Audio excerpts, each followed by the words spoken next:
The ancient Greeks had this thing, the oracle. Yes. And it was unimaginable how it could be, but they could imagine and speculate that such a thing could exist. You could ask it any question, and it would give you that answer to the question. Now, right now, we never have to ask, who won this Grammy last year. We don't have to wonder what the name of a movie was, because we can instantly search for that information, which is pretty close to an oracle.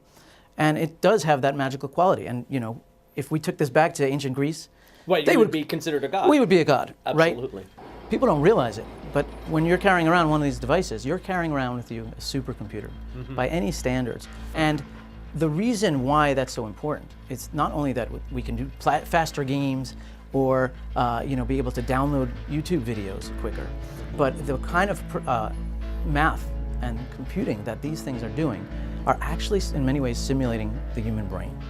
And so this is where the neuroscience and the artificial intelligence really start to meet.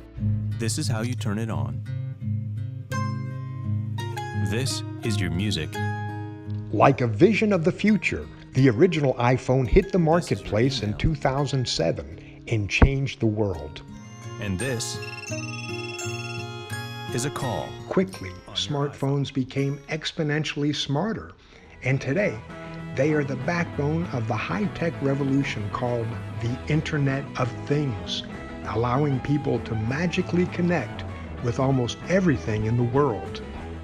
We are using these algorithms called artificial neural networks, and what these are really simulations of the brain. Artificial neural network. That's right. So a neural network just means that you've got a bunch of nodes that are connected, and then what you do is, in order to get that thing to perform the behavior you want it to, you got to change those connections. That's exactly like our brain. Our brain is made up of little cells and these dendritic connections, and as we learn and develop, those dendritic connections change, and that's how we learn to speak a language. That's how we learn to recognize a face. Well, the exact same underlying thing is going on in a cell phone when it's running its neural network, and it's learning to recognize your voice, and it's learned to identify faces. And so phones with cameras can now identify objects.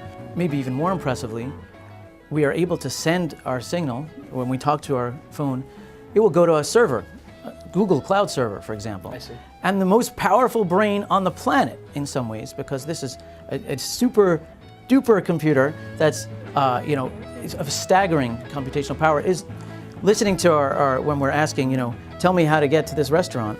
It's sending the signal over there, and it's running the state-of-the-art artificial neural network, deciding what's on there, what you said, and sending that information back. So in some ways, we're carrying around two brains in our pocket. So what we do here is we experiment and try to understand, how do humans perceive the world? So the virtual reality is all about vision, but this is actually all about smell. And so Alan Turing, the first computer scientist, he said, how do you teach a computer to understand something like what strawberries taste like? It's almost impossible. I mean, how do you explain strawberry? And so what we're doing is we're teaching a computer by example. And so we give it vanilla and lemon and strawberry, just like you would a human being, and say, can you understand what this is all about? And that's really magic.